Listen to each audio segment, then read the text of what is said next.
national character of government, specifically that republics with a legislative branch that can hold the monarch in check will be more peaceful than autocrats. बिल्कुल simple सी बात, जिसको एक तरह से democratic piece theory भी कहेंगे, उसका एक आप समझ लें कि उसका एक पोस्टुलेट कह लें। ठीक है जी, मूविंग फॉरवर्ड, आइडेंटिटी प्रिंसिपल हो गया कि डेमोक्रेसी होती है तो लोगों को अपनी अपनी जो अवाम है, अपनी पब्लिक है, उसकी फिक्र होती है, लोग उसकी फिक्र की वजह से उन मसलों को हल करते हैं और पीस की तरफ ज्यादा जाते हैं, जंगों को नापसंद किया जाता है। ये कल मैं एक्सप्लेन कर सकता। इसी चीज trade promotes peace, relies on presumption that trade increases well, cooperation, global well-being, और ये चीजें जब पैदा होती हैं तो कॉन्फ्लिक्ट लेस लाइकली हो जाता है। ये तीसरी चीज। अब आ जाते हैं लिबरल इंस्टीट्यूशनलिज्म पे, जिसकी अभी हमने ऊपर भी बात की, इसको हम अब डेप्थ में थोड़ा सा डिस्कस करें। लिबरल इंस्टीट्यूशनलिज्म क्या है? इसका जो बेसिक प्रिंसिपल है वो रेसिप्रोसिटी है, यानी एक हाथ दो एक हाथ लो, जैसा आप करेंगे वैसा आपके साथ होगा, कुछ इस तरह की बात। इसको कहते हैं liberal institutionalism. Liberal institutionalism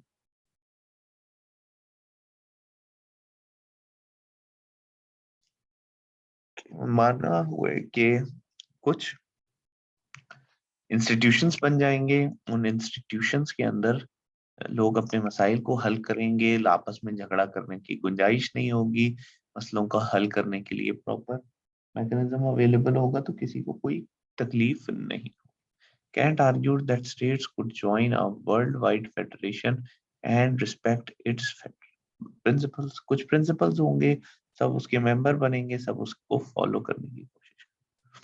Remain autonomous, लेकिन वो खुद ऑटोनमस रहेंगे, वो अपनी काम करने की सलाहियत में वो बिल्कुल ऑटोनॉमी रखते होंगे, आजादी रखते होंगे।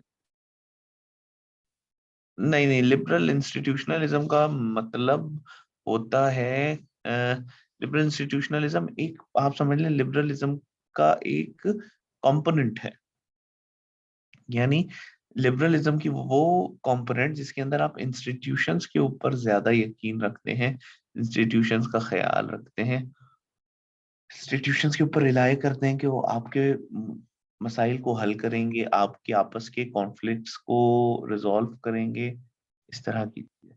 But forgo certain short term individual gains, लेकिन छोटी छोटी जो मफादात हैं उनको बड़े मफादात के लिए, कलेक्टिव गुड के लिए उनको फोरगो कर देंगे, छोड़ देंगे।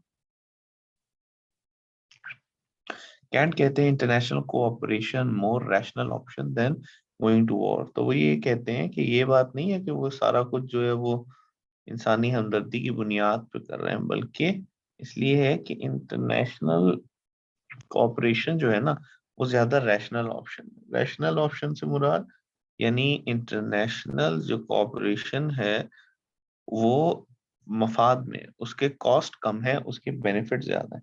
तो जब हम रियलिज्म को डिस्कस करते हैं तो हम ये कहते हैं ना कि ममालिक रैशनल चॉइस को ऑप्ट करते हैं, ममालिक वो चीज करते हैं जो उनको रैशनल लगती है, जो उनको फायदा ज्यादा देती है, नुकसान कम। तो कैंट कहता है कि ये चीज भी वो आइडेंटिटी प्रिंसिपल से ज्यादा एक तरह से रेसिप्रोसिटी प्रिंसिपल है, उनको इंस्टीट्यूशंस के ऊपर रिलाई करने में ज्यादा फायदा नजर आ रहा है। To realist war is a rational option.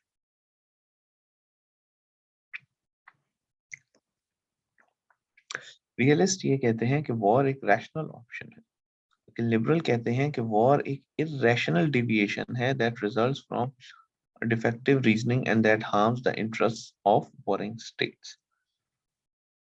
Realist ये कहते हैं कि वॉर एक रैशनल ऑप्शन है, लेकिन लिबरल्स क्या कहते हैं कि वॉर एक इररेशनल डेविएशन है, वॉर के फवाइद कम, नुकसान ज्यादा। कितने घर उजाड़ देती, कितने पैसे लग जाते हैं, आप अपनी डोमिनेंस बनाने के चक्कर में अंदर से खोखले हो जाते।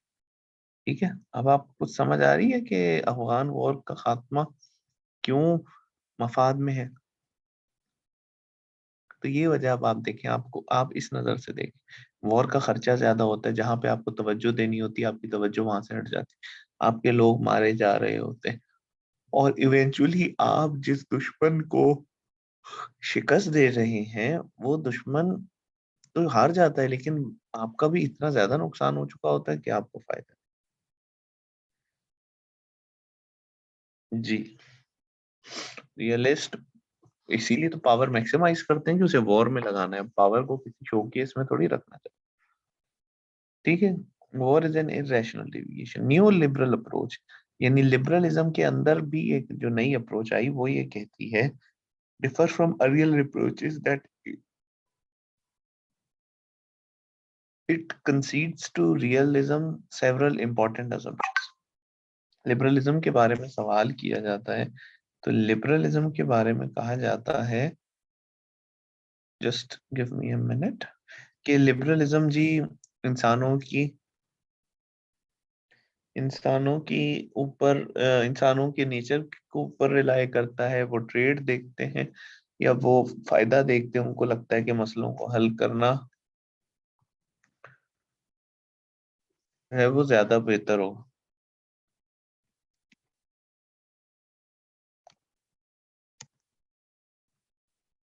ठीक है, लेकिन जो न्यू लिबरलिज्म है वो ये कहता है कि वॉर इसलिए ही सिर्फ नहीं हो रही, वो वॉर इसलिए करते हैं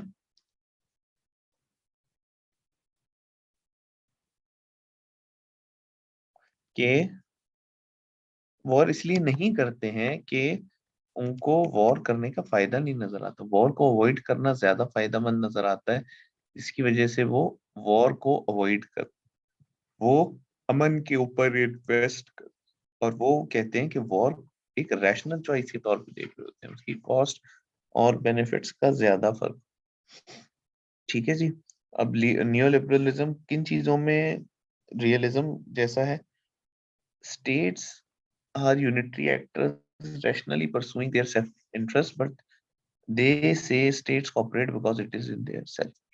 लिबरलिज्म तो कहता है स्टेट कोई यूनिटरी एक्टर है ही नहीं, लेकिन नियो लिबरलिज्म जो लिबरलिज्म के अंदर नई चीज आई है वो ये कहती कि स्टेट्स यूनिटरी एक्टर्स, वो अपना सेल्फ इंटरेस्ट परसू करते हैं, जैसे रियलिज्म भी यही कहता है। लेकिन रियलिज्म से इनका फर्क क्या है, कि रियलिज्म ये कहता है कि स्टेट्स पावर को मैक्सिमाइज करते हैं और उनको आइसोलेशन में चलना चाहिए, जबकि नियो लिबरलिज्म ये कहता है कि स्टेट्स को कॉम्प्रोमाइज करना चाहिए, कोऑपरेट करना चाहिए, और इसलिए कोऑपरेट करते हैं क्योंकि ये सब कुछ उनके सेल्फ इंटरेस्ट में होता है।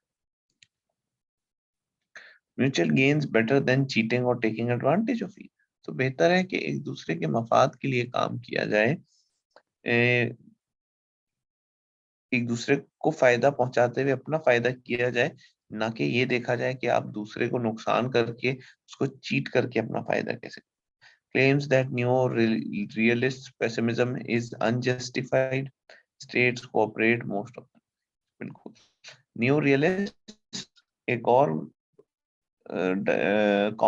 न्यू रियलिस्ट एक और सोच है जो कि रियलिज्म के अंदर एक एडिशन करती है। न्यू रियलिस्ट ये कहते हैं कि अमन की कोशिश और इंस्टीट्यूशंस पे अंधा यकीन वॉर अपने आप को वॉर में घेरने की, और we are doomed at the end of the day,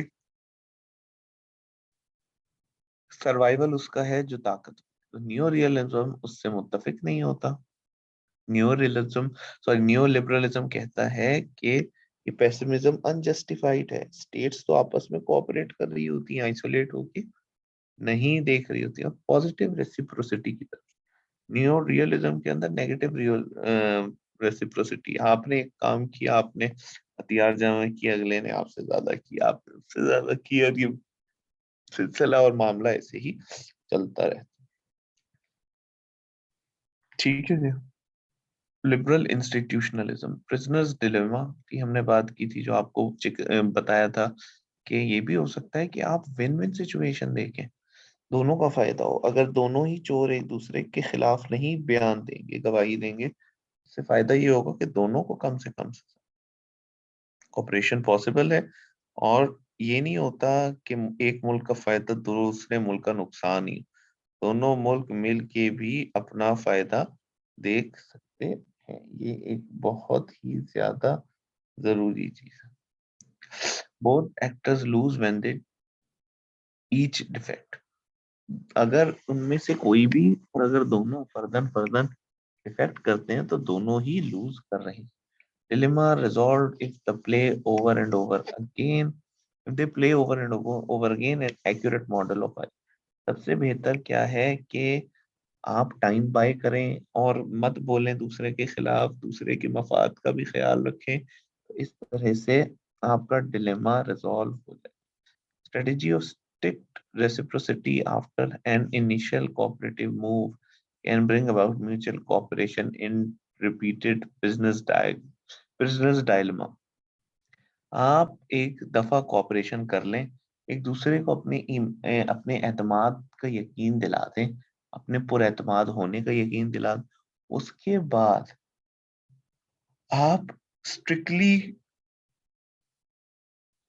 mutual cooperation को फॉलो करें, तो इससे आपका मसला हल। Strategy of strict reciprocity after an initial cooperation move, reciprocity and runaway hostility। Reciprocity and runaway hostility ये है कि आप बुरे का जवाब बुरे से।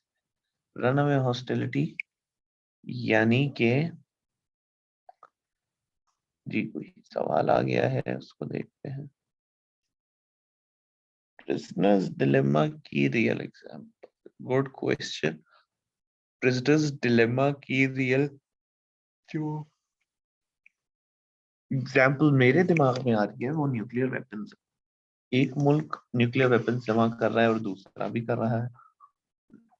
अगर दोनों आपस में बैठ के ये बात कर लें कि भाई हमने नहीं, जैसे पाकिस्तान और इंडिया की मिसाल ली, पाकिस्तान और इंडिया को एक दूसरे से इनसिक्योर किया गया है और दोनों हथियार खरीदे चले जा रहे हैं।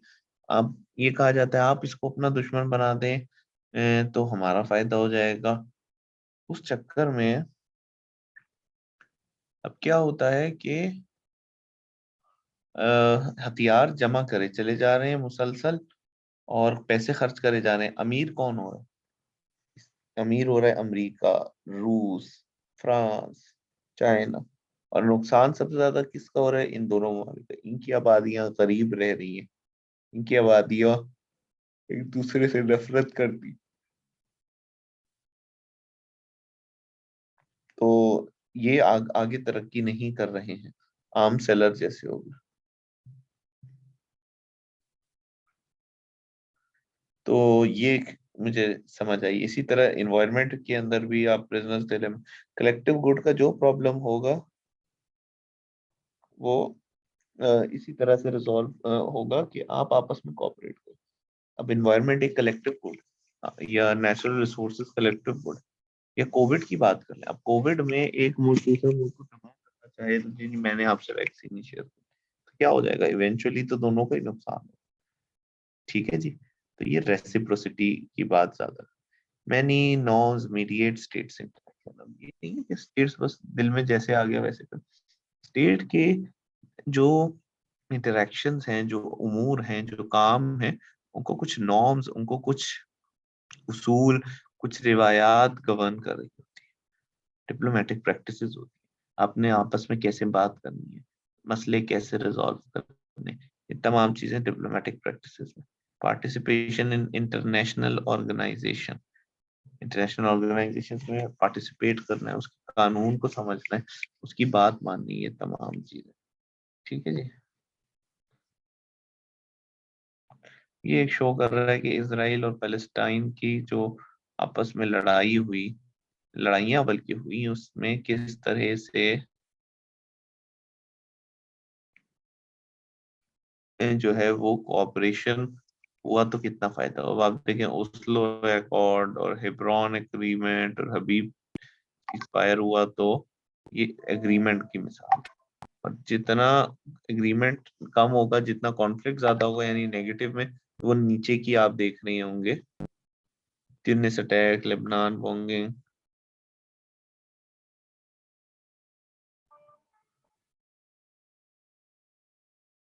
समझ रहे हैं जी?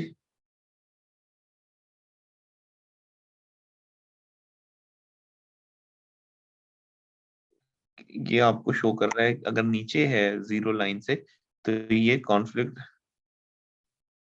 नहीं होगा। वो अगर जीरो लाइन से नीचे तो कॉन्फ्लिक्ट होगा, यानी आप हेब्रॉन मैसेकर और क्लैशेस और डिपोर्टेशन, रोड ब्लॉक। अगर जीरो लाइन से ऊपर है तो अम,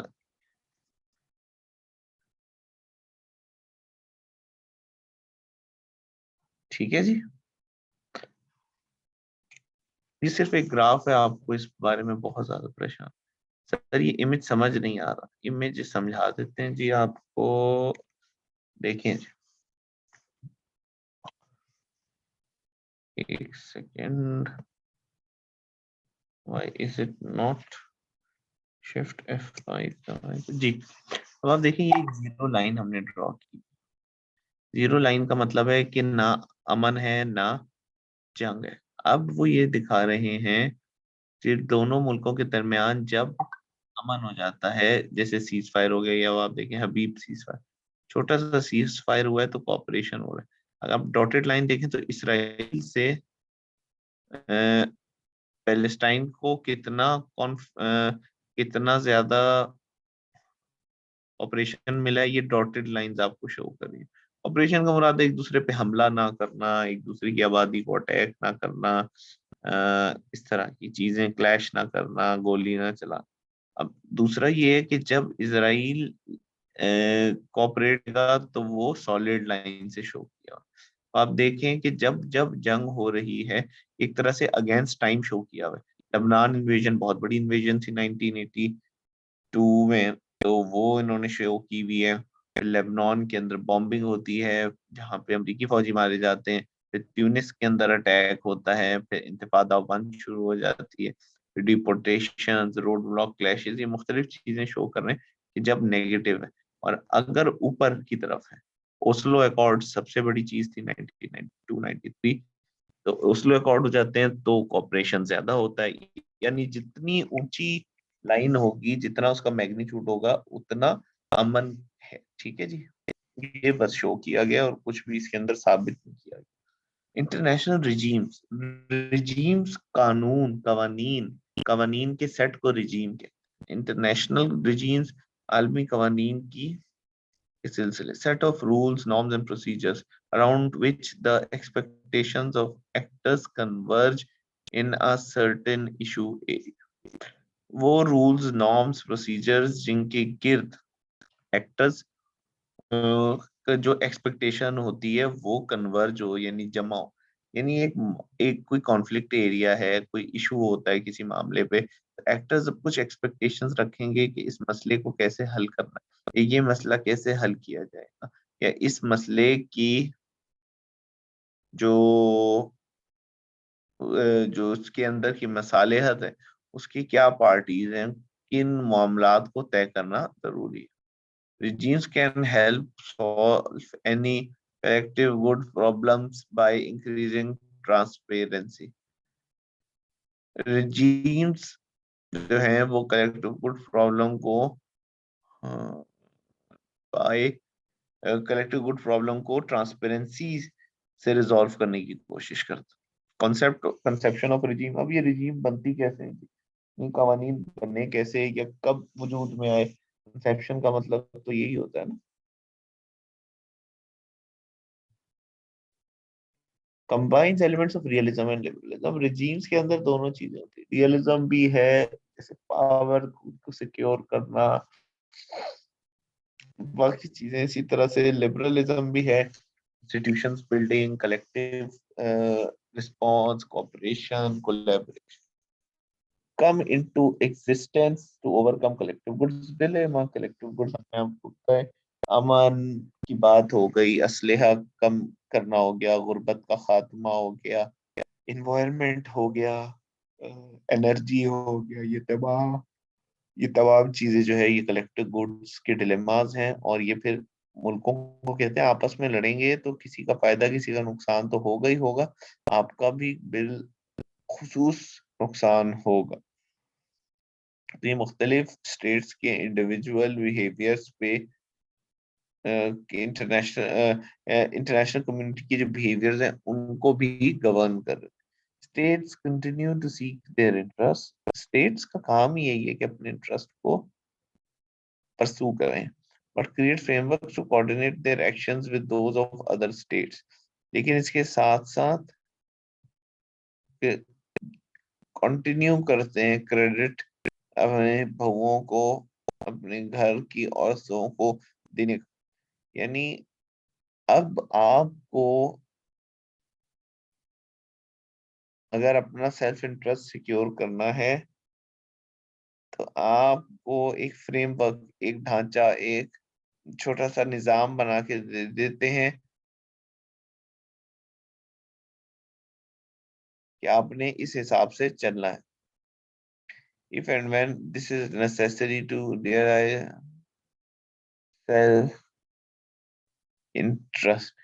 ठीक है जी। जब भी अपना सेल्फ इंटरेस्ट को सिक्योर करना है तो ये सबसे पहले क्या करेंगे कि इन रूल्स को फॉलो करेंगे अपने सेल्फ इंटरेस्ट के लिए। आगे चलें जी। Regimes do not substitute for basic calculations of cost and benefits price। अब regime का मतलब ये नहीं है कि इस regime को फॉलो करते हुए हमेशा ही कॉस्ट बेनिफिट एनालिसिस होगा और जो भी मुल्क उसको फॉलो कर रहा होगा उसके लिए सबसे सूटेबल चॉइस होगी, उसकी कॉस्ट ज्यादा बेनिफिट्स कम होंगे।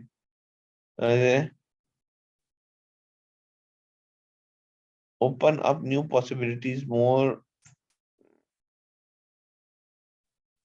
और favourable for most favourable benefit cost ratio. ये नहीं कहते कि आप देखें कि बस इसमें कॉस्ट ज्यादा है इसमें कम है, बस इसमें बेनिफिट ज्यादा है बस भाग। ये देखते हैं आपके लिए कौन से ऑप्शन ऐसे हैं जिसमें आप चाहे अपना जो बेनिफिट है, अपना इंटरेस्ट है मैक्सिमाइज ना कर सकें लेकिन आपके लिए फेवरेबल कॉस्ट बेनिफिट रेशियो हो, यानी बेनिफिट ज्यादा हो। enforcement and survival of regime enforcement as enforcement survival of regimes को enforce भी करने के टेक्निक्स हैं, उनको उनको बचा के रखने की भी टेक्निक्स हैं, वरना तो ये रियलिज्म वाले तो खा जाए। तो उसके लिए इनका जो इन्हिसार है ना फिजाई आलम उसके ऊपर है।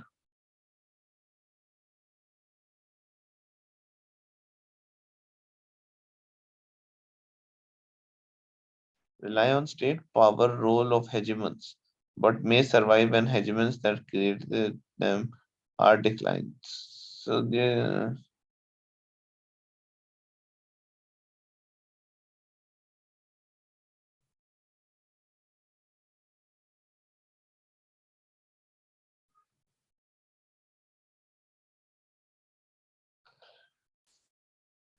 अच्छा जी, स्टेट पावर क्या होती है? स्टेट सबसे ज्यादा सॉवरन होती है, जो दिल करे अपने रियासत के अंदर कर सकती है। दूसरी हेजेमन्स के रोल। अब अमेरिका एक हेजेमन है, जो दिल करे वो कर सकता है, तो वो भी जो है वो सर्वाइव इन्फोर्स कराने में मदद देता है। अब आप देखें कि अमेरिका ने सद्दाम हुसैन को भट्टा बिठा दिया, सद्दाम हुसैन इन्फोर्स नहीं होने दे रहा था आईएईए के कवानीन। अमेरिका ने कहा जी इनके पास तो वेपन्स ऑफ मैस डिस्ट्रक्शन है और सद्दाम हुसैन तो हमारे ऊपर हमला कर देगा, और अमेरिका ने पकड़ के उसकी ईंट से बजा दी। क्या हुआ नतीजतन? नतीजतन यही हुआ कि लीबिया ने अपना जो एटमी प्रोग्राम है वो रोल बैक कर लिया और आईएईए से कंप्लायंट हो। ये हेजमन करो, but me survive when hegemons that created them decline. लेकिन जब इनको बनाने वाले हेजमेंट्स का डिक्लाइन भी आ गया ना, मेरी जात को कोई इस चीज का फर्क नहीं पड़ा। Role of permanent institution such as and IMF, बिल्कुल परमानेंट रोल में जाते हैं ऐसे।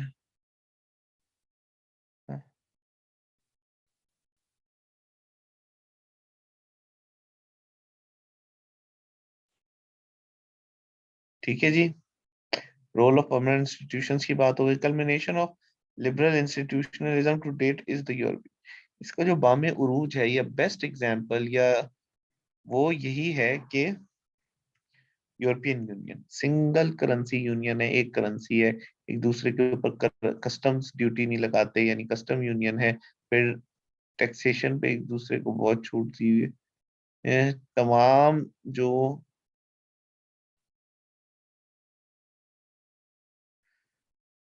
तमाम जो फवाइद हैं या आप समझ लें इंटरनेशनल रिजीम के, वो तमाम यूरोपियन यूनियन के अंदर जमा हो गए। Stable peace with strong international institutions to bind them. Peace के अंदर स्टेबिलिटी है और इंस्टीट्यूशंस जो हैं वो उनको बाइंड करके रखे हैं, उनके कायदे कवानीन। मैं आपके सवाल का जवाब देता हूँ। सर, क्या हेजमन्स को अपनी हेजमनी के लिए दूसरी स्टेट्स को वीक करना जरूरी होता है? यही बात के जो रियलिज्म है वो कहता है इस तरह से कि आप अपने आप को इतना मजबूत कर कि आप किसी के हेजमन के जेर असर में आ जाए। ये लिबरलिज्म, ये रियलिज्म कहता है। तो इस वजह से ही जो है वो कुछ जो इंटरनेशनल रिजीम्स है वो भी इनको फायदा दे देते हैं, जैसे हमने। लेकिन लिबरलिज्म ये कहता है कि आप खुद मजबूत हो, आपको किसी को देख के अपने आप को मजबूत नहीं करना। ठीक है जी।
अच्छा जी सर, आपकी वॉइस, जी जी, मुझे, मैं असल में कुछ सोच रहा हूँ कि आपको मजीद कैसे समझाया जाए। मैंने अभी बोलना ही रोका हुआ था। सर 2 मिनट मुझे दीजिए। अगला कॉन्सेप्ट आ जाता है, एक सेकंड। इंटरनेशनल रिजीम्स की बात आ गई, जितने फवायद हैं, अब हम आ जाते हैं कलेक्टिव सिक्योरिटी के ऊपर। ये भी एक कलेक्टिव गुड प्रॉब्लम। एक मुल्क सिक्योर रहेगा या उसे सिक्योर होने का एहसास होगा तो वो हथियारों के ऊपर, दिफा के ऊपर कम तवज्जो देगा। वो अपने आप को सेफ तस्वुर करेगा, सिक्योर तस्वुर करेगा, तो वो बाकी कामों में, अमन व अमान में, तरक्की के ऊपर पैसे लगाएगा और हथियारों के ऊपर कम लगाएगा। वो हथियारों के ऊपर कम लगाएगा तो दूसरा मुल्क उसे देखकर मुतमईन रहेगा, वो हथियारों की दौड़ में नहीं लगेगा, वो अपने हथियारों को मजीद महंगा नहीं करेगा, उल्टा अब उन पैसों को तरक्की की तरफ लगाएगा उसको देख के। इस तरह से बाकायदा बहुत सारे ममालिक के अंदर ये इतनी सिंपल सिंपल बात समझ आने में सदियां गुजर गई।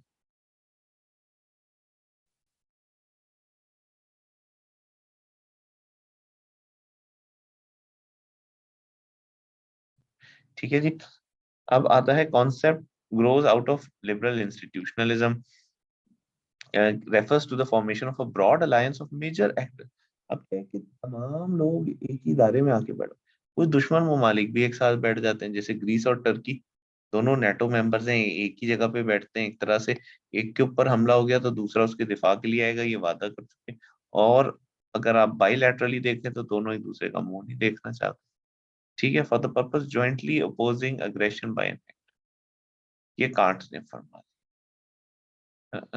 तो दूसरी तरफ आ जाए तो लीग ऑफ नेशंस वजूद में आई, मुसलमानों की तंजीमें वजूद में आई। लीग ऑफ नेशंस मैंने लीग ऑफ नेशंस का फिर मकसद ये था कि ममालिक एक दूसरे से जंग अजीम अव्वल के बाद साथ बैठे और अपने मसाइल को हल करें। जरूरी थोड़ी है कि एक मुल्क सीक्रेटली दूसरे मुल्क से मुआहदा करे कि मेरे ऊपर हमला होगा तो आप ये करेंगे, आपके ऊपर हमला होगा तो मैं ये करूँ। ठीक है, तो एक और कुछ ऑर्गेनाइजेशंस आ गई, organisation of American states, NATO आ गई, अरब लीग आ गई। ये वो कलेक्टिव सिक्योरिटी है कि एक के ऊपर कुछ होगा तो दूसरा हमला करके इसको रिजॉल्व करेगा। फायदा क्या है कि जी जो पैसे हैं वो अब एक दूसरे से हथियारों की दौड़ में लगने की जगह तरक्की के ऊपर लग रहे हैं। सिक्योरिटी, कलेक्टिव सिक्योरिटी की सक्सेस के दो वेरिएबल्स होते हैं। Members must keep their alliances commitments to the group, कि जिस ग्रुप से ताल्लुक रखते हैं उससे मुतालिक फिर आपने कोई बात ऐसी नहीं, ठीक है जी, अपने अलायंस कमिटमेंट्स को पूरा करें। Enough members must agree on what constitute aggression. लाजमी बात है, आपने कलेक्टिव सिक्योरिटी की बात की कि मेरे ऊपर हमला होगा तो फिर मेरे दोस्त भी जो इस ऑर्गेनाइजेशन में मेरे साथ बैठे वो भी हमलावर हो जाए। जैसे कि भूटान और इंडिया का आपस में मुआहिदा हुआ भाई, या इंडिया और नेपाल का भी आपस में कलेक्टिव सिक्योरिटी की बात।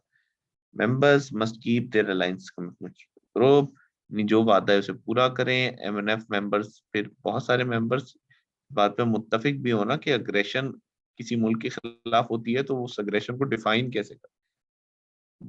अब 1991 में क्या हुआ कि एक इराक ने कुवैत के ऊपर चढ़ाई कर दी और कहा कुवैत तो हमारा एक छोटा सा सूबा था, हमने ये वापस हासिल करना है। लेकिन अब आप देखें ये कि इराक ने जब कुवैत के ऊपर हमला किया तो जितनी बड़ी ताकतें थी, अमेरिका और यूरोप, उन्होंने मिलकर इराक को अपोज किया और इराक को तंग किया। फर्स्ट गल्फ वॉर हुई, ऑपरेशन डेजर्ट स्टॉर्म हुआ और इराक की पूरी मईशत और इंफ्रास्ट्रक्चर तबाह हो गया। World's collective security system is creaky, लेकिन इसके अंदर कुछ दरारें हैं, इसमें से आवाज आ रही है जैसे पुराने दरवाजे में से चू चू की आवाज आती है ना, चीं। उसका क्या मतलब है कि वो रस्टी हो गया, उसके अंदर मसले आ गए और ये हमेशा फिर इफेक्टिव नहीं रहता। But bypassing it to take military action also holds dangers, लेकिन इसको बाईपास करके आप मिलिट्री एक्शन करें, इसके अपने भी नुकसान हैं। Concept of collective security has broadened in recent years, collective security का कॉन्सेप्ट इन चंद सालों में काफी प्रॉम, जी जी, इस्लामिक मिलिट्री अलायंस भी कलेक्टिव सिक्योरिटी। ठीक है जी। अब ये बड़ा ब्रॉड हो गया, फेल्ड स्टेट्स जैसे कमजोर स्टेट्स हो गई जिनका अपनी टेरिटरी के ऊपर इतना मजबूत कंट्रोल नहीं होता, वो अब अपने नेबर्स से अपने आप को बचाने के लिए या अपने दुश्मन से अपने आप को बचाने के लिए साथ वाले नेबर्स को इस फोल्ड में ले आते हैं। डोमेस्टिक पॉलिटिक्स जो है वो इंटरनेशनल एनार्की में ऑपरेट करती है, क्योंकि वो सुलझी हुई होती है सुबह जो domestic, sorry, clarity, domestic politics जो है ना वो भी फील्ड स्टेट्स जो हैं, फील्ड स्टेट्स अब अपना दिफा खुद नहीं कर सकते, वो अब अपने और मुल्कों के साथ, मजबूत मुल्कों के साथ बैठ के अलायंस बना लेते हैं। तो अब उससे क्या होता है कि अब जो उनके नेबर्स हैं वो उनके ऊपर चढ़ाई नहीं कर सकते। इसी तरह डोमेस्टिक पॉलिटिक्स के अंदर भी इंटरनेशनल एनार्की, एक तरह से इंटरनेशनल एनार्की को आप डोमेस्टिक पॉलिटिक्स से आप तशबीह दे दें कि जैसे डोमेस्टिक पॉलिटिक्स में कोई ना कोई एक सुपर पावर या सुप्रीम पावर होती है, तो वो फिर आकर इंटरवीन करती है और उस एनार्की के बावजूद एक ऑर्डर को कायम रखती है। ये डोमेस्टिक पॉलिटिक्स के इंटरनेशनल पॉलिटिक्स के अंदर भी, एनार्की के अंदर ये डोमेस्टिक पॉलिटिक्स की इम्प्लीकेशन आ जाती है कि किसी ना किसी को तो इंटरवीन करना ही पड़ेगा। Proxy wars a threat to collective security system, बिल्कुल, लेकिन प्रॉक्सी वॉर्स के अंदर रिस्पॉन्सिबिलिटी फिक्स नहीं की जा रही होती तो मुश्किल हो जाता है। ठीक है जी।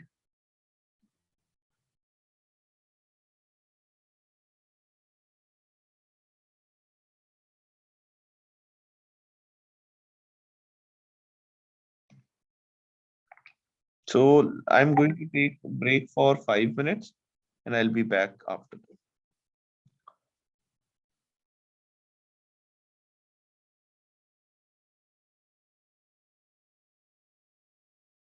तो देखो, it's about सर, किसी भी स्टेट के नेबर कंट्रीज पर कोई अटैक होता है तो वो अपने सेल्फ डिफेंस के लिए दूसरी कंट्री की हेल्प करती हैं।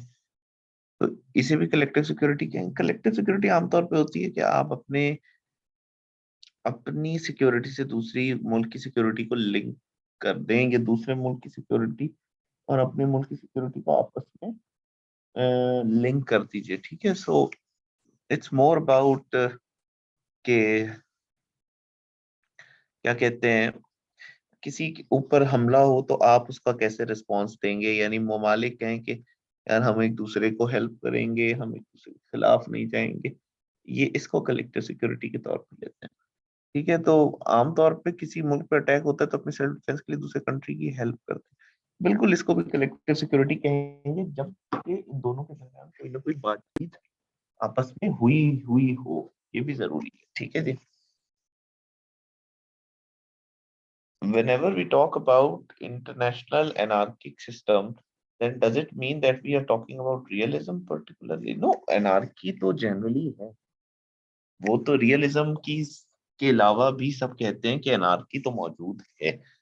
तो इसमें तो कोई शक की बात ही नहीं है। तो ये रियलिज्म नहीं, लिबरलिज्म भी मानता है कि अनार्की है, लेकिन लिबरलिज्म ये कहता है कि उस अनार्की का इलाज ये नहीं है कि आप जो है वो ताकत जमा कर करके अपने आप को बिल्कुल, आप किसी का फायदा ना सोचो और अपने मफादात देख के दूसरों को बिल्कुल आइसोलेट कर दो। फर्क एनार्की में नहीं है, फर्क एनार्की को कंट्रोल करने में है, एनार्की को काउंटर करने में। ठीक है जी। That's why many states sign treaties for collective security to help each other in self defense. NATO, जी जी, ये बिल्कुल ऐसे ही। इकरा, आपने जो दूसरा कमेंट है आपको बिल्कुल सही। So moving forward, democratic peace democratic peace में हम आ जाते हैं। Higher scholars have linked democracy with a kind of foreign policy fundamentally different from that of authority. IR के जो स्कॉलर्स हैं वो डेमोक्रेसी को बिल्कुल एक अलग तरीके से देखते हैं और वो फॉरेन पॉलिसी के अंदर उसका इन्फ्लुएंस जानते हैं। बिल्कुल ऐसे कि एक जगह पे अगर अथॉरिटेरियनिज्म हो और एक जगह पे डेमोक्रेसी हो तो दोनों में क्या फर्क। Democracies are more peaceful than authoritarian regimes, ये जनरल थ्योरी है। लेकिन इसको बहुत ज्यादा एक्सेप्टेंस नहीं मिली क्योंकि बहुत सारे जमहूरी ममालिक भी बहुत ज्यादा जंगे लड़ते हैं। लेकिन एक चीज इसमें साबित होती है, जमहूरी ममालिक आपस में एक दूसरे के साथ जंगे नहीं लड़ते। तो ये बात इसमें बिल्कुल ठीक साबित हुई, जमहूरी ममालिक की लड़ाई होती है तो एक दूसरे से होती है। Democratic, what is true about democracies is that although they fight wars against authoritarian states, democracies never fight against each other. ये बात लेकिन वो कहते हैं कि सही है, आपस में नहीं लड़ते, ये लड़ते हैं तो बहुत छोटी जंग होती है, ज्यादा बड़ी जंग नहीं होती। Trends is towards democratization in most of the world's regime, और आहिस्ता आहिस्ता डेमोक्रेसी आती जा रही है ममालिक के अंदर, जमहूरियत जड़ पकड़ रही है जिसकी वजह से अब डेमोक्रेटाइजेशन होती जा रही है। डोमेस्टिक पॉलिटिक्स, डोमेस्टिक पॉलिटिक्स का भी पीस के ऊपर बहुत ज्यादा असर है। Many liberal theoretical approaches see international outcomes as the result of processes within the state rather than simply as among the states. बहुत सारे लोग डोमेस्टिक पॉलिटिक्स को भी बहुत अहमियत देते हैं। अब हमने आपके साथ 4 लेवल्स ऑफ एनालिसिस शेयर किए थे। और लेवल्स ऑफ एनालिसिस में हमने आपसे कहा था क्या क्या होते हैं। पहला होता है इंडिविजुअल लेवल, फिर होता है डोमेस्टिक लेवल, फिर इंटर स्टेट और फिर ग्लोबल। कहते हैं कि खाली इंटर स्टेट चीजें ही नहीं मैटर करती, डोमेस्टिक कंडीशंस भी वॉर को होने नहीं या ना होने देने के ऊपर हेल्प करती। तो वो उसके जवाब में वो कहते हैं कि एक चीज तो आप देख लें कि इंटरनेशनल रिलेशंस में कि किसी मुल्क के अंदर डेमोक्रेसी है तो वहां पर भी वॉर के बारे में बहुत ज्यादा फेवरेबल ओपिनियन नहीं हुआ करे। ठीक है जी। The actions of a state in the international arena result from individual human choices aggregated through the state's internal structure. International arena के अंदर एक स्टेट की जो एक्शंस हैं, यानी इंटरनेशनल अफेयर्स के अंदर मुल्क के आपस के ताल्लुकात के अंदर जो स्टेट्स के आपस के एक्शंस हैं, वो उनका एक बहुत बड़ा जो जो कंट्रीब्यूटर होता है वो उनके इंटरनल स्ट्रक्चर्स भी होते हैं। स्टेट के अंदर कैसा निजाम है, उसका मौशी निजाम कैसा है, उसकी इकोनॉमी कैसे चल रही है, वहां पे डेमोक्रेसी है तो डेमोक्रेसी कितनी वाइड स्प्रेड है वहां पे, और क्या चीजें हैं वहां पर, फौज का कितना असर रसूख है वहां पर, बाकी चीजें कैसे हैं। तो ये सारे मामलात जो हैं ये अहमियत के हामिल हो जाते हैं उस मुल्क के। वो मुल्क दूसरे मुल्कों से कैसे ताल्लुक रखेगा, इस बात का इन्हिसार उस मुल्क के अंदरूनी ताल्लुक। हाँ देखिए, इंडिया में जब मोदी साहब के इलेक्शन आए तो मोदी साहब एकदम उन्होंने पाकिस्तान के खिलाफ बातें करना शुरू कर दी, पुलवामा अटैक हो गया। ये सारी चीजें जो हैं ये अब उनकी डोमेस्टिक पॉलिटिक्स उनकी इंटरनेशनल पॉलिटिक्स को गवर्न कर रही थी। ठीक है जी, तो ये चीजें अहम होती हैं। अब आपको समझ आ रही है जी? तो ये चीज हम आपको बताना चाह रहे हैं। ठीक है जी, मूविंग फॉर।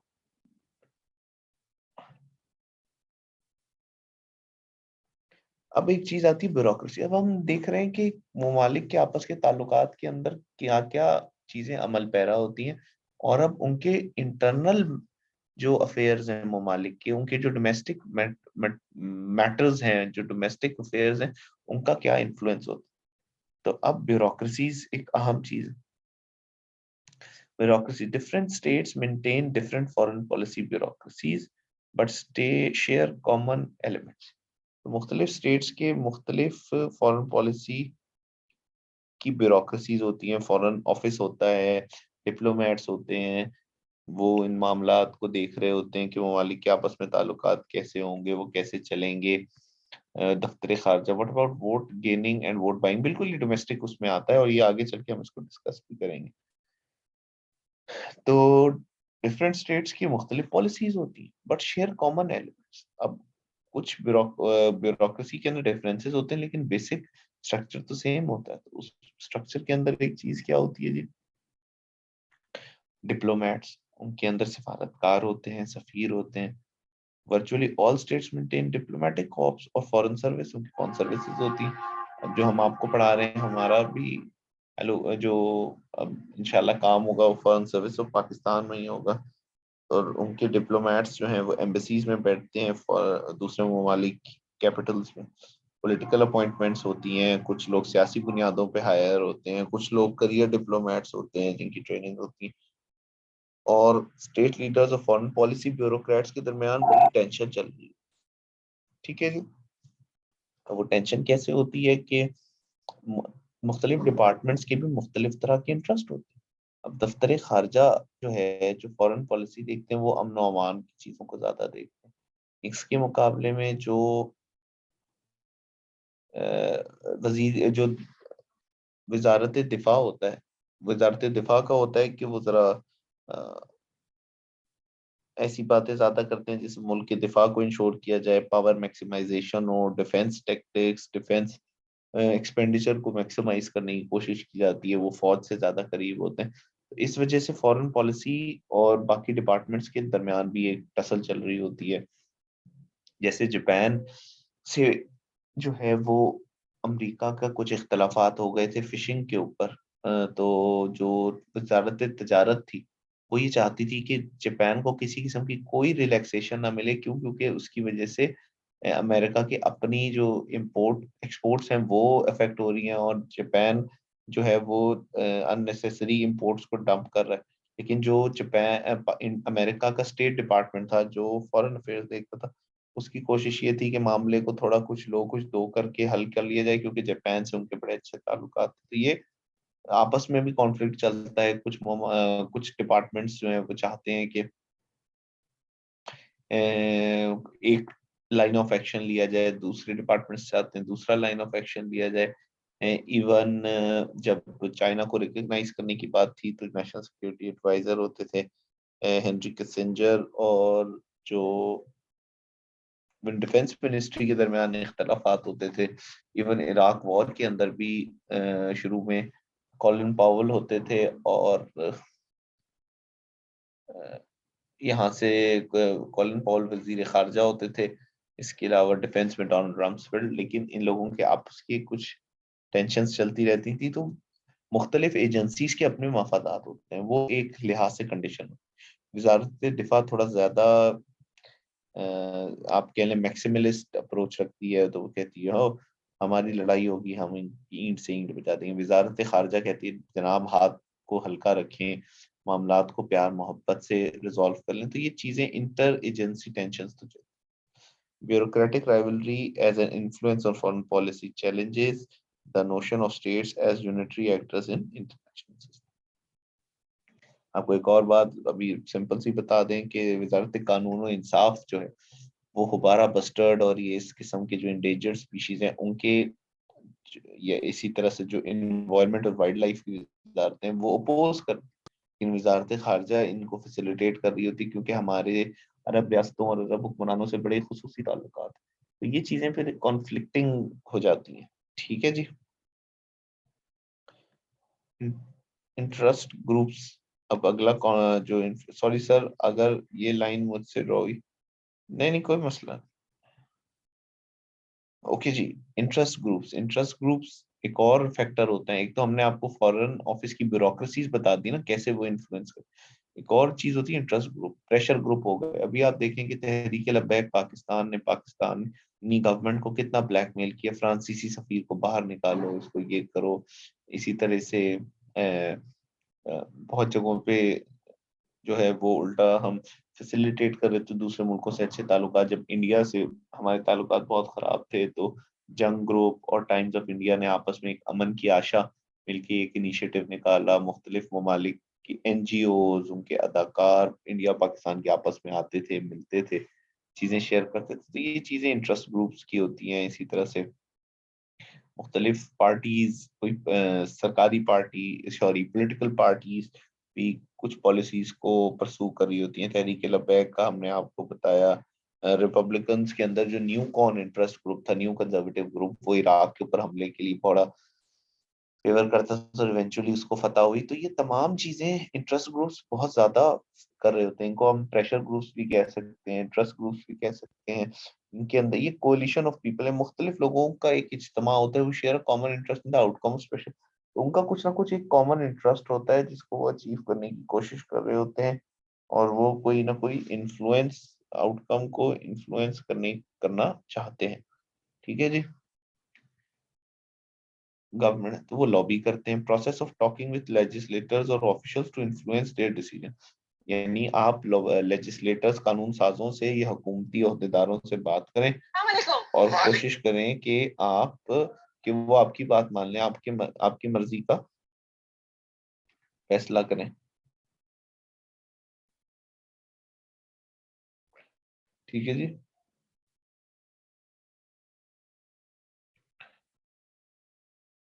तो अब इनकी एलिमेंट्स की ability to gain a hearing with busy officials, क्योंकि ये जरा इन्फ्लुएंशियल लोग होते हैं तो इनको ऑफिशियल्स के साथ ऑफिशियल्स इनकी बात सुनने के लिए उनको टाइम दे देते हैं। Will to present cogent arguments for one's case, और बड़े इंटीग्रेटेड बड़े बाअसर किस्म के आर्ग्यूमेंट्स ये दे सकते हैं।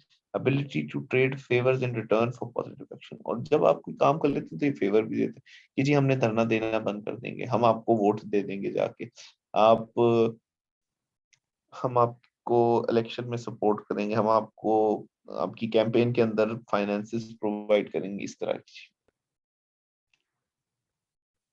जी जी, common citizen can play because मुख्तलिफ पार्टीज की मुख्तलिफ पॉलिसीज होती हैं। जैसे अवामी नेशनल पार्टी है, ये पख्तून कौमीली अवामी पार्टी है, ये पाकिस्तान और अफगानिस्तान के ताल्लुकात में बेहतरी चाहते हैं, और ये जो पुरानी अफगान गवर्नमेंट थी उसके ज्यादा हिमायती थे, ये तालिबान गवर्नमेंट को बहुत ज्यादा सपोर्टिव नहीं थे। तो ये चाहते थे कि पाकिस्तान ज्यादा लेवरेज दे दे अफगानिस्तान की जो अशरफ गनी गवर्नमेंट थी।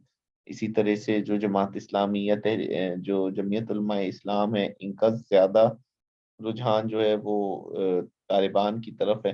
वो तालिबान को ज्यादा अच्छे तरीके से को ज्यादा प्रेफर करते हैं। तो ये मुख्तलिफ तरीके होते हैं, समझे। तो हर किसी का एक अपना हर पार्टी का भी अपना एक, अब वो कॉमन सिटीजन क्या, कॉमन सिटीजन मिलके इंटरेस्ट ग्रुप्स बनाते हैं, वो इंटरेस्ट ग्रुप्स लोगों को प्रेशर में डालते हैं। जैसे अभी ईरान बॉर्डर के इश्यूज जब आते हैं, तो जो मुख्तलिफ एसोसिएशंस होती हैं, जो जायरीन को लेके जाने वाले टूर ऑपरेटर होते हैं, वो इन्होंने ईरान वाले इश्यूज के अंदर जो है वो ईरान के बॉर्डर इश्यूज के अंदर, सिक्योरिटी इश्यूज के अंदर जो है वो काम करके बेहतरी की, कि जी ईरान का जो लैंड बॉर्डर है वो भी खुले। तो ये चीजें चलती रहती हैं। इनका एक इनका एक इन्फ्लुएंस है, ठीक है जी। और एक कॉमन सिटीजन ही उसमें बैठा था।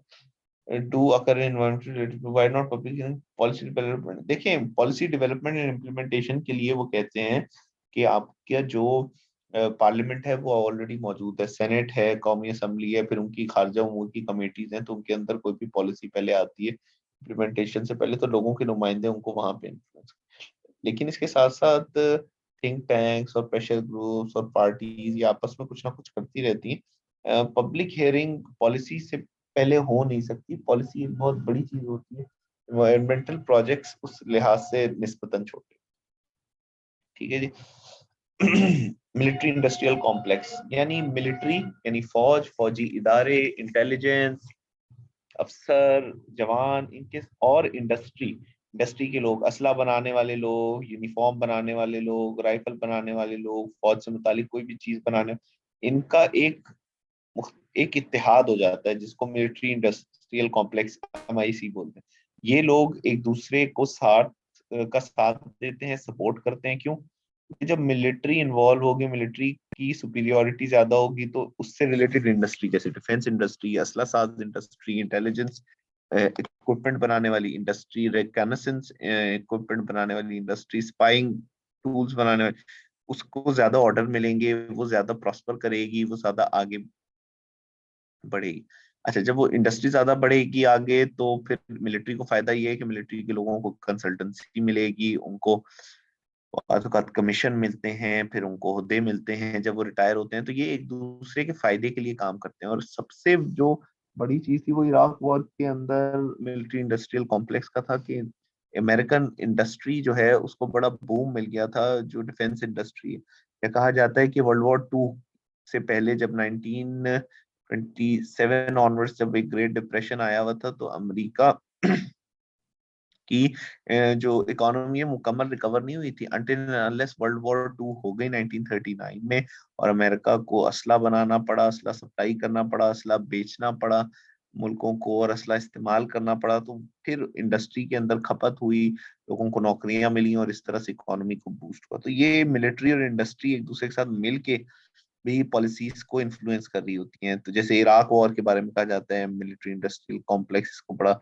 चला रहा होता है। Huge interlocking network, government agencies, industrial corporation and research institute, think tanks जो सर्च करते हैं, जिन्होंने जबरदस्ती ढूंढ के निकाल लिया था कि जी इराक के अंदर वेपन्स ऑफ मैस डिस्ट्रक्शन है, या तालिबान जो है वो अलकायदा के साथ मिलकर दोबारा अमेरिका पे हमला करने वाले हैं, या मुअव्वर गद्दाफी, ये तमाम चीजें working together to supply a nation's military force. ये सारी चीजें मिलिट्री फोर्सेस को सप्लाई करने के लिए उनको contribute. Response to the growing importance of technology, technology grow कर रही है, लोग आगे बढ़ रहे हैं। encompasses a variety of constituencies and of which has an interest in military spending। इन तमाम लोगों का एक इंटरेस्ट होता है, मिलिट्री स्पेंडिंग होगी, मैंने आपको फायदा बता दिया, मिलिट्री स्पेंडिंग होगी तो क्या क्या फायदे होंगे। Corporations, military officers, universities, scientific institutes receive military research contract. मुख्तलिफ यूनिवर्सिटीज के ऊपर रिसर्च की चीजें आती हैं कि जी आप असला साजी में, आप डिफेंस में इंटरेस्ट में रिसर्च करें, हम आपको फंडिंग देंगे। साइंटिफिक इंस्टीट्यूट्स को आता है आप मुख्तलिफ चीज़ों में क्या होता है, डिफेंस टेक्नोलॉजीज हो जाती हैं, स्पाइंग हो गई, इंटरनेट सिक्योरिटी हो गई, इंटेलिजेंस हो गई, उसके ऊपर आप रिसर्च करें। हम आपको मिलिट्री ऑफिसर्स को वॉर कमीशंस मिलते हैं, कंसल्टेंसी फीस मिलती, कॉरपोरेशंस बड़ी बड़ी फैक्ट्रियां जब चीजें बनाएंगी, प्लानिंग करके देंगी तो गवर्नमेंट को, तो उनको भी, तो यानी हर किसी का एक मफाद वाबस्ता है। रिवॉल्विंग डोर है, यानी लोग मिलिट्री में होते हैं, वो रिवॉल्व करके फिर वो इंडस्ट्री में आ जाते हैं और फिर उनका इन्फ्लुएंस होता है, तो ये काम चलता है। Campaign contribution from military industry, बहुत बड़े बड़े कंट्रीब्यूशन देती है industry. American rifle association, national rifle association IRA, जो कि अमेरिका के अंदर किसी किस्म की गन लॉज नहीं बनने देती, उस पर पाबंदी नहीं लगने देती। और आप देखें कि हर महीने 3 से 4 बड़े बड़े अटैक्स होते हैं US के अंदर, जिनका मकसद ये होता है कि, जिनके आउटकम ये होता है कि लोग मारे जाते हैं, मासूम लोग, कोई पागल होता है वो गन लेता है और वो लोगों पे चढ़ाई कर देता है। लेकिन क्यों? American rifle association gun loss नहीं आने देती। गन लॉज आएंगे, स्ट्रिक्ट होंगे, तो हर किसी के पास, टॉम डिक हैरी के पास गन नहीं आएगी, तो फिर टॉम डिक हैरी के पास गन नहीं आएगी तो लोग गन्स कम खरीदेंगे, तो इनकी सेलें कम हो जाएंगी। लेकिन इसके साथ साथ ये भी देखें कि खून खराबा भी कम होगा। तो ये इस तरह से पॉलिसीज को इन्फ्लुएंस करता है। क्या इंटरेस्ट ग्रुप में नॉन स्टेट एक्टर्स भी आते हैं? बिल्कुल आते हैं। Interest groups non state actors ही होते हैं। सर हमने पढ़ा इंटरनेट भी फर्स्ट इन्वेंट जस्ट, बिल्कुल ये बात भी सही है SM जथियल, के इंटरनेट आपस में जो डिफेंस, अमेरिकन डिफेंस डिपार्टमेंट है, उसके इंटरनल कम्युनिकेशन के लिए है। अगली चीज लोगों ने पूछी थी हम कैसे इन्फ्लुएंस कर सकते हैं, तो लें जी, पब्लिक ओपिनियन भी एक अहम चीज है। Public opinion, range of views on foreign policy issues held by citizens on a state, बहुत मुख्तलिफ रेंज होती है। कुछ लोग कह रहे थे फ्रांसीसी सफीर को वाकई बाहर निकाल दें, कुछ लोग कह रहे थे फ्रांसीसी सफीर का क्या कसूर है, ये क्योंकि आपस की पॉलिसी है, हम आपस अब, कुछ लोग कहते थे कि अगर गलती भी हुई है तो हमें इंगेज करना चाहिए, इससे हमारा ही नुकसान है, बाकी अरबी ममालिक ने सब नहीं किया। तो मुख्तलिफ बातें। Has a greater influence on foreign policy in democracy than in authoritarian regimes. लाजमी बात है कि जहाँ पे डेमोक्रेसी होगी, लोगों की राय का एहतराम ज्यादा होगा, क्योंकि वो लोग ही इलेक्ट करते हैं। उस वजह से ज्यादा इन्फ्लुएंस होता है पब्लिक ओपिनियन का जमहूरी सेटअप में, ना कि आमरीत में। लेजिटिमेसी के लिए लोगों को चाहिए होता है, फिर प्रोपेगेंडा के लिए स्टेट लोगों को इस्तेमाल करती है। फिर जर्नलिस्ट का एक, एज गेट कीपर, जर्नलिस्ट चौकीदार होते हैं, आवाम के मफादात को देखते हैं, कौन सी पॉलिसी गलत बन रही।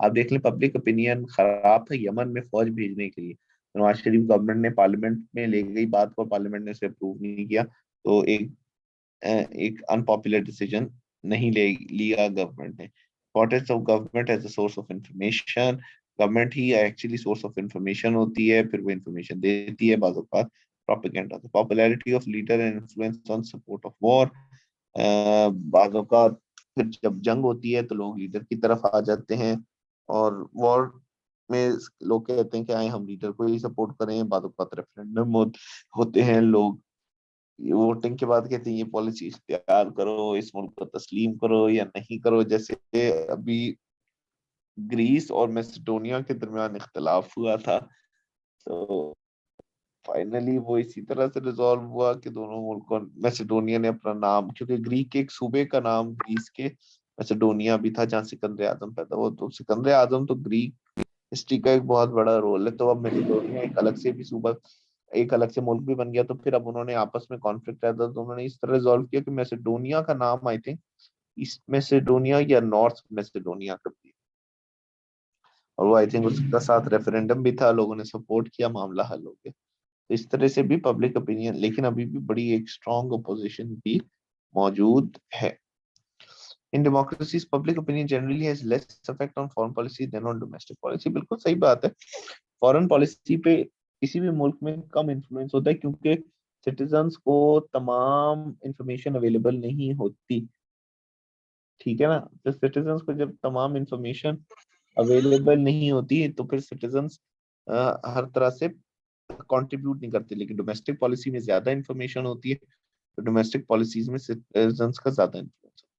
अटेंटिव पब्लिक होती है, पब्लिक हर चीज के ऊपर नजर रखे होती है, मीडिया उसको बता रहा होता है, पब्लिक हर चीज को वे कर रही होती है, क्या चीज सही है, क्या चीज गलत है, क्या चीज होनी चाहिए, क्या। फिर फॉरेन पॉलिसी एक एलीट है, एक एलीट सर्कल भी होता है जो फॉरेन पॉलिसी, जिसमें थिंक टैंक्स होते हैं, एक्स एम्बेसडर्स होते हैं, सर्विंग डिप्लोमेट्स होते हैं, पार्लियामेंट की कमेटीज होती हैं, सेनेट कमेटी हो गई, नेशनल असेंबली कमेटी हो गई, हाउस ऑफ रिप्रेजेंटेटिव्स, इसके अलावा कुछ बड़े बड़े जर्नलिस्ट होते हैं। तो ये बैठ के फॉरेन पॉलिसी, और हमारे यहाँ फौज का एक रोल होता है फॉरेन पॉलिसी में, तो ये डिफेंस एक्सपर्ट्स ये मिलके फॉरेन पॉलिसी को। Rally around the flag syndrome होता है कि जब एक मुल्क का लीडर अनपॉपुलर होता है तो फिर वो वॉर को यूज करता है, अपने दुश्मन मुल्क के खिलाफ बड़े बड़े खतरनाक बयान देता है, हम ये कर देंगे, हम ईंट से ईंट बजा देंगे, हम पाकिस्तान को तबाह कर देंगे, जैसे मोदी साहब ने कहा। उससे क्या होता है कि एकदम एक नेशनलिस्टिक फर्वर पैदा हो जाता है, लोग अपने मुल्क के बारे में बड़े पेट्रियाटिक हो जाते हैं, और फिर वो उस लीडर को जिसको वो नापसंद भी कर रहे होते हैं उसको खुल के सपोर्ट करते हैं। ये एक बड़ी बात है। जैसे जब 16 दिसंबर का वाकया हुआ था, एपीएस अटैक, तो इमरान खान ने कहा कि हम धरना खत्म करते हैं, हम जाएंगे नवाज शरीफ के साथ बैठेंगे, इस मसले को हल करेंगे। डाइवर्जनरी फॉरेन पॉलिसी भी यही होती है कि आप एक एक्चुअल इशू से लोगों का ध्यान बटाने के लिए आप उनको किसी और तरफ प्रतिबंध के पीछे लगा दें, फेमस होने के लिए। बिल्कुल ये होता है। कहते हैं कि there is rally around the flag का, that there is no better strategy than war for a leader who's disliked. So people dislike him and support him at the same time. वो नापसंद तो करते हैं लेकिन उसको सपोर्ट भी कर रहे होते हैं, क्यों? क्योंकि भाई कुछ भी है, हमारे मुल्क का लीडर है। ठीक है जी, ये अब आप एक नक्शा देख लीजिए, rally around the flag syndrome. George Bush की अप्रूवल रेटिंग देखें कि कैसे कम होती जाती है, जैसे ही अफगान वॉर 9/11 होता है कैसे नीचे गिर जाती है, 50% पे आ जाती है। और फिर जब जय अफगानिस्तान पे हमला होता है, कहते हैं सारा गलती तालिबान की, कैसे शूट डाउन होके 90 तकरीबन 88% पे चली जाती है। फिर इराक पे अटैक होता है, फिर ऊपर जाती है।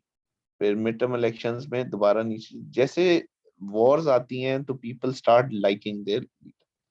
अब और चीजें हैं, लेजिस्लेचर आखिरी फैक्टर है, इसको पढ़ लेते हैं।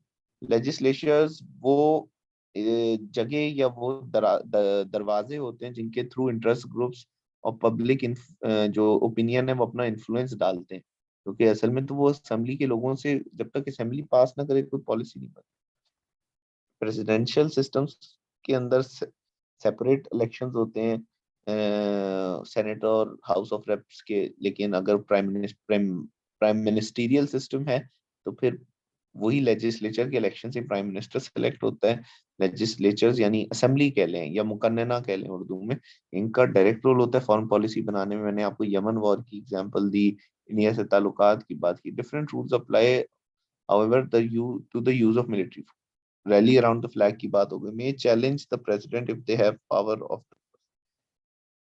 तो यूएसए में ये होता है कि प्रेसिडेंट को अपना हर साल का बजट अप्रूव कराना पड़ता है, तो अगर बहुत ज्यादा पसंद नहीं करती सेनेट किसी पॉलिसी को, तो सेनेट बजट रोक लेती है और फिर आपस में डिस्कस करते हैं। इस तरह का एक कॉन्फ्लिक्ट आया था जब वॉल बनानी थी डोनाल्ड ट्रंप ने, तो जो हाउस ऑफ रिप्रेजेंटेटिव है उसने बजट देने से इनकार कर दिया था। इस तरह की चीजें होती हैं। इस तरह वॉर के लिए भी जॉर्ज बुश ने जल्द अज जल्द अप्रूवल ली थी यूएस कांग्रेस से, और वो उसको मिल भी गई थी। इसी तरह से इराक वॉर में उस तरह से सपोर्ट नहीं मिली थी, लेकिन अपोजिशन भी नहीं होती। पार्लियामेंट्री सिस्टम्स में पॉलिटिकल पार्टीज की डोमिनेशन होती है, लोग पार्टी लाइन को फॉलो करते हैं, और आमतौर पे कोई अप्रूवल नहीं करानी पड़ती है असेंबली से। यूएस के अंदर ये है कि कोई भी फॉर्मल ट्रीटी है उसको आपने अप्रूवल भी करा, इलेक्शंस कभी भी कराए जा सकते हैं, और लेजिस्लेचर्स का बड़ा रोल होता है फॉरेन पॉलिसी बनाने में, डिजाइन करने में, ये हर जगह। पाकिस्तान में अभी जमहूरियत इतनी मजबूत नहीं है, तो इतना नहीं। ठीक है जी, ये हो गया यहाँ पे हमारा जो टॉपिक है एंड। ठीक है, सो एनी क्वेश्चन?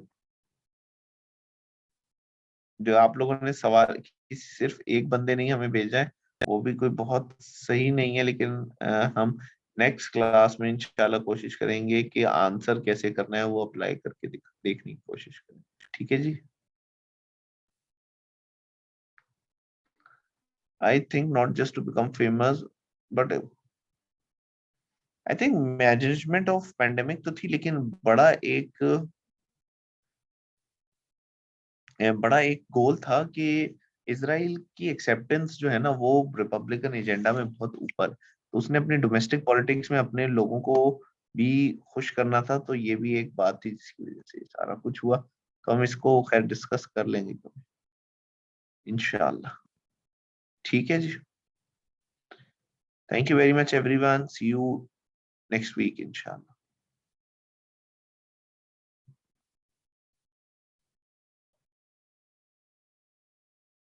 मैंने कुछ भेजा, एक बंदे ने क्वेश्चन भेजा था, क्वेश्चन का जवाब जो मैंने यूएस विड्रॉल फ्रॉम अफगानिस्तान पे कल पूछा था कि लिबरल और रियलिस्ट व्यू पॉइंट्स बताएं। सी यू नेक्स्ट वीक इंशाल्लाह। एक गुड न्यूज ये है कि इंशाल्लाह नेक्स्ट वीक से इस्लामियात की भी क्लास शुरू करें।